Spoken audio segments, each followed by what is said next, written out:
Hi friends.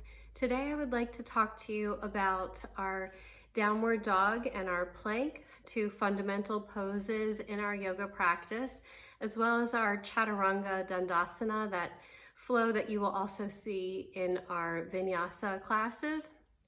So first, with our downward dog and our plank, these are two poses that you will see a lot in our classes, and they help to build strength and flexibility. And I like to move from one to the other because if you're in correct alignment, you should be able to move from your down dog to your plank without having to adjust or move very much. So first, taking a look at that combination of the downward dog and plank. So our downward dog is an inverted V. So as you come into that downward dog, think of making that inverted V shape with your body as you're lifting your hips up.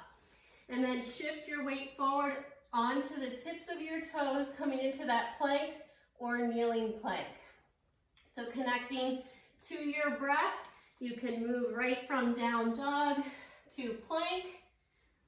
Flowing through here, you can always take that kneeling plank and child's pose in between, and then make your way back up into down dog. So just moving through however feels best for you, remembering it's a personal practice.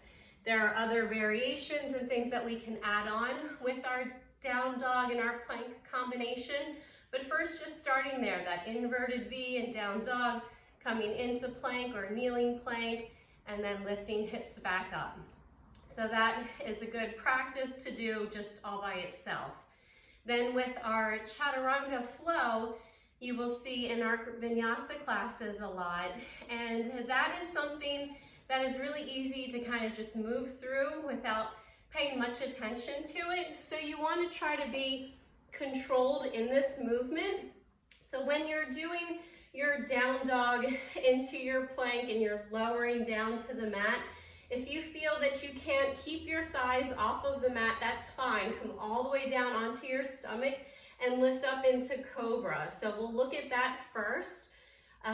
You don't want to go from being all the way down onto the mat into that up dog because that can cause some pain in your back. So we'll look at different options there. So coming into your downward facing dog, shifting your weight forward onto the tips of your toes in your plank or your kneeling plank. As your elbows hug in by your sides, lower one piece all the way down to the mat, and then you can lift up into cobra, keeping a soft bend in your arms, pressing back up through table into our downward dog. So that's one option for flowing through that chaturanga. Just keeping the movement slow and controlled. Remembering you can always use that child's pose in between as we flow through. The next option is looking at up dog, keeping your thighs off of the mat. So as we move into our upward facing dog,